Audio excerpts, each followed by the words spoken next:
On a tous des souvenirs de GTA. Les braquages, les poursuites, la liberté folle. Mais si je vous disais que derrière tout ça, GTA a réellement modifié notre perception du monde. Et si ces jeux cultes avaient en fait bousillé nos cerveaux?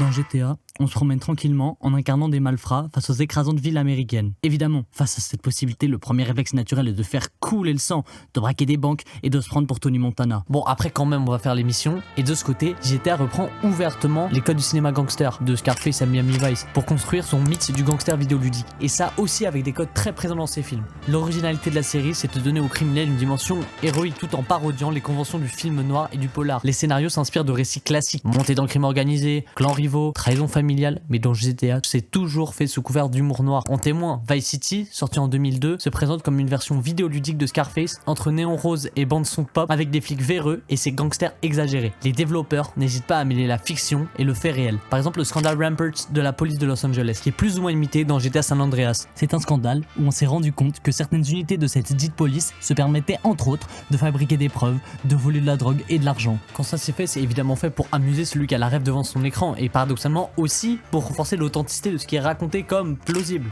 Et dans un monde où l'industrie entière du jeu vidéo s'incline aujourd'hui devant ses titres et où cette série a fait naître le genre du jeu à monde ouvert, GTA a beaucoup d'implications dans notre monde. De Los Santos à Liberty City ou encore à Vice City, les villes de GTA sont des répliques géantes de métropoles réelles, démesurées et toujours vivantes. Des villes que les joueurs prennent plaisir à parcourir de long et en large, en voiture, à pied, comme dans un gigantesque terrain de jeu, avec des beaux couchers de soleil, de beaux reflets dans l'eau. Même c'est pas du tout l'apanage de GTA, mais cette géographie factrice influence notre regard sur la ville réelle. On vit dans GTA une version fantasmée de la cité, où la frontière entre exploration ludique et chaos urbain est sans cesse franchie. Mais cette carte postale de la ville est truquée. Les quartiers pauvres sont voisins des quartiers chics, les tours de luxe et les rues malfamées coexistent brutalement.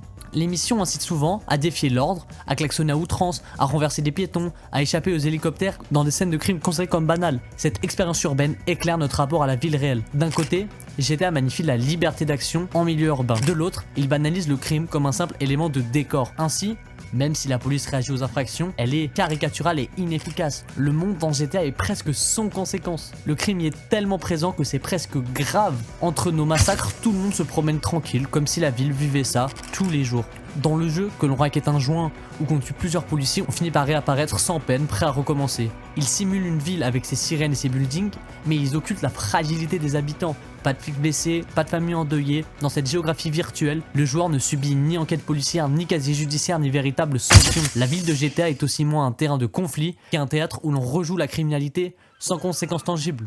Oui, parce qu'en fait c'est vraiment pas grave, c'est un jeu. Mais c'est pas le choix qu'ont fait plein de jeux de gangsters. Par exemple, Mafia, notamment le premier et le remake. La ville reste un décor ouvert, mais la criminalité y a un poids moral. Dans le jeu, on incarne Tommy Angelo, un chauffeur de taxi devenu mafieux un peu par hasard, puis par loyauté, par besoin et par survie. Contrairement à GTA, le jeu ne glorifie pas la vie criminelle, il en montre la dureté, les regrets et les trahisons. On ne tue pas au hasard, ou rarement. Chaque balle a un sens, chaque mission a une charge dramatique. La police y est plus présente, les conséquences y sont plus lourdes. Il ne s'agit pas simplement de semer les flics et de faire tomber les étoiles, mais d'évoluer dans un monde où la mort, le deuil et la peur ont une vraie place. Lost Haven, la ville fictive qui est représentée dans le jeu, n'est pas un terrain de jeu, mais une vraie cité avec des tensions sociales, des silences et des tragédies en coulisses. Grand Theft Auto reflète certaines réalités sociales, mais sous une forme outrancière. Par exemple, dans GTA San Andreas, on plonge le joueur dans les rues de Los Santos, calqué sur les ghettos et banlieues de Los Angeles. Le jeu aborde le thème de la pauvreté, de la drogue et de la misère comme tous les autres, avec évidemment la distance de la fiction. Mais la vie des laissés pour compte apparaît comme un simple décor de mission, sans qu'on réfléchisse vraiment à la normalité de ces situations. On évite la lecture de classe ou de faire réfléchir aux situations de tous ces gars en fond. Cette banalisation choque parfois. En 2004, le Haitian Center Council avait fustigé la représentation des immigrés haïtiens dans GTA Vice City. Parce que franchement, la vision elle était crue, stéréotypée. De façon générale, GTA n'échappe pas aux clichés. Comme le note James Retana, les protagonistes noirs du jeu, que ce soit CJ dans San Andreas ou Franklin dans GTA V, sont relégués au rôle de voyous de cité. Tandis que les personnages blancs peuvent incarner les chefs de mafia. Là, évidemment, ça s'incarne encore dans un héritage cinématographique, et historiques. Mais ces figures sont dépeintes de manière superficielle et stéréotypée, comme l'a déploré Retana. Les minorités y ont très peu de choix de profil. Les noirs, les latinos et les asiatiques sont souvent interprétés sur le mode de la caricature. La violence est omniprésente, présentée comme spectacle, et c'est pour ça que GTA fait scandale dès ses débuts et reste vu comme extrêmement violent par certains élus. Toutefois, comme le résume le Guardian, la philosophie du jeu est que le joueur doit faire ce qu'il veut, même si c'est horriblement immoral. Dans les faits, le jeu présente la criminalité comme un choix narratif, sans dimension morale. On tue des passants pour récupérer de la monnaie, on abat des prostituées sans conséquence car rien n'oblige le joueur à accomplir ses actions, explique l'article du Guardian. Ajoutons-y la corruption. Les policiers sont souvent les vrais méchants de l'histoire. Dans San Andreas, le héros CJ dévoile un réseau de flics ripoux qui tuent pour protéger leurs combines, une allusion directe au scandale évoqué plus tôt. Le jeu intègre ces scandales connus en les représentant comme de simples chapitres de l'aventure. Au total, GTA dresse le portrait d'une société gangrénée. Pauvreté, drogue, gangs de rue y sont omniprésents, mais toujours sous le filtre de la dérision ou de l'action pure. Le jeu est plongé dans un univers violent et ségrégationné sans que le jeu lui-même ne soit là pour juger. Il montre la misère sociale, son absurdité, souvent avec cynisme. Et quand on voit les gens derrière ce jeu et certains qui lui portent un amour inconditionnel, est-ce que ça a vraiment sa place de montrer des gens racisés écrits par des blancs bourgeois encore et encore? Et oui, il y a aussi cette question. Le monde de GTA est dominé par les hommes et du gros bonnet macho, même si dans GTA 6 c'est sur le point de changer. Les principaux héros, que ce soit Nico, CJ, Tommy, Franklin, Trevor, etc. sont des malfrats virils, prêts à dégainer pour prouver leur puissance. L'argent, la vitesse et la brutalité règnent. Le joueur se rêve en conquérant. Cette obsession du pouvoir viril renvoie à un modèle culturel. Comme on l'a dit, l'univers de GTA s'inspire volontairement du cinéma gangster des années 80. Un milieu où les personnages féminins sont relégués à des rôles peu enviés. Les femmes sont rares et souvent cantonnées à de courtes apparitions. Une copilote de braquage ou une planque cachée. Rockstar ne cherche pas vraiment à casser ces stéréotypes. Comme le résume Polygamer, c'est un milieu peu connu pour sa bienveillance envers les femmes, et c'est évident.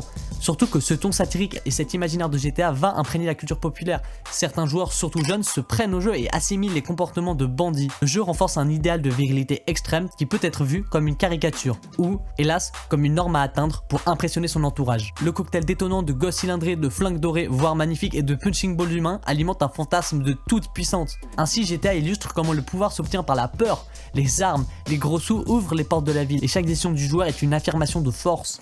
Rockstar se défend souvent en arguant que GTA est une satire sociale. De fait, la série égratigne les obsessions modernes, le consumérisme, on peut acheter des vêtements et des maisons à tir à l'arigot, les médias à sensation, que ce soit les radios en jeu, les talk shows absurdes ou les photographes de presse à scandale, et aussi la politique extrémiste. Par exemple, dans GTA V, on n'hésite pas à ridiculiser Zuckerberg ou Trump à travers des personnages secondaires.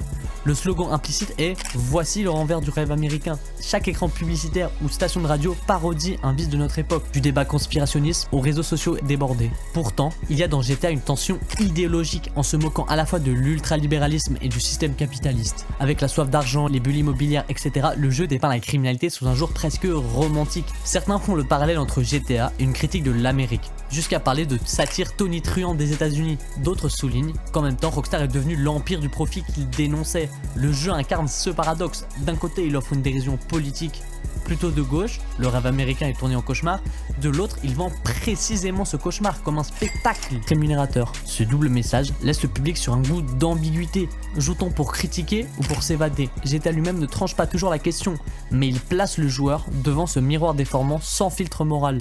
Bon, et donc, pour la suite, l'arrivée de GTA 6 est attendue comme un événement planétaire, avec une sortie prévue le 26 mai 2026, au moment où j'écris ça en tout cas. Dans un monde post-Covid, politiquement fracturé et saturé de technologie, la série peut difficilement rester la même. Les premiers éléments suggèrent que Rockstar creusera encore plus la veine satirique. Les premières bandes d'annonces s'amusent déjà d'un écosystème urbain organique et de milliardaires. Le jeu promet de nouvelles caricatures, que ce soit les villes inondées, les retraités complotistes ou la sécurité sociale délabrée. On peut imaginer qu'après la pandémie Covid et la montée de l'extrême droite partout dans le monde, le joueur aura plus que jamais affaire à des thèmes réels répercutés, en évoquant des sujets comme la surveillance médicale, l'économie effondrée ou l'activisme extrême. En tout cas, GTA 6 devrait amplifier les dynamiques existantes, une société sous haute tension politique, où chaque rivalité de gang peut résonner avec des conflits idéologiques contemporains. Les tensions raciales et sociales récentes pourraient s'y retrouver, ainsi que la désillusion face au pouvoir. Ce nouveau volet sera-t-il une craquelure de plus dans l'édifice capitaliste satirisé, ou au contraire un pas supplémentaire vers l'ultra-violence décomplexée de la société du spectacle? Les joueurs, déjà familiers avec les contradictions de la série, semblent prêts à replonger. D'autant plus que le jeu promet pour la première fois une protagoniste féminine, signe que la saga ne reste pas immobile. GTA 6 arrive après une décennie agitée, là où la critique sociale a fini par saturer le débat public. Qu'il accentue la charge politique, qu'il se ressente sur le cynisme, ce nouvel épisode ne manquera pas d'éclairer nos peurs contemporaines, autant qu'il nous distraira.